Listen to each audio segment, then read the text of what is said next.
Spell Inspire Overseas Academy. Preposition. In this, we explore the basics of prepositions and the various types. Prepositions are the words that link nouns, pronouns, and phrases to other words in a sentence. The word or phrase that the preposition introduces is called the object of the preposition. Example, the book is on the table. A prepositional phrase is made up of the preposition, its object, and any associated adjectives or adverbs. A prepositional phrase can function as a noun, an adjective, or an adverb. Example, at home, in time. 5 types of prepositions.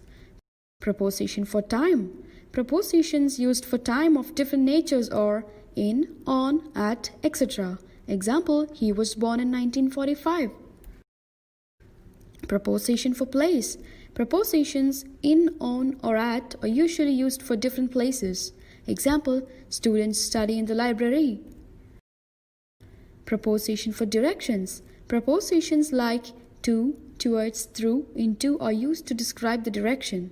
Example, she went to the library. Preposition for agent. Prepositions for agent is used for a thing which is the cause of another thing in a sentence. Such prepositions are by, with, etc. Example, this book is written by Shakespeare.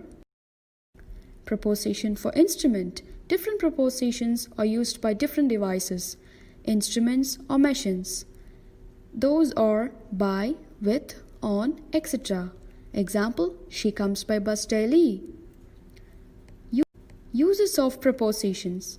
Number 1. To show where something or someone is. Example, a CD is lying on the slab. Chinky was playing in the lawn. Number 2. With time words. Example, at noon on Sunday in the year 2015. Uses of prepositions. Number 3. After some nouns. Example, we had fun with the new toy. There is some trouble with the switch. Number 4. After some adjectives. Example, we are excited about the new project. Number 5. After some verbs. Example, they are listening to the recording. Julian has waited for her mother for 2 hours. Number 6. In some phrases. Example, our plane landed in the end. Thank you. Spell Inspire. We lift your career.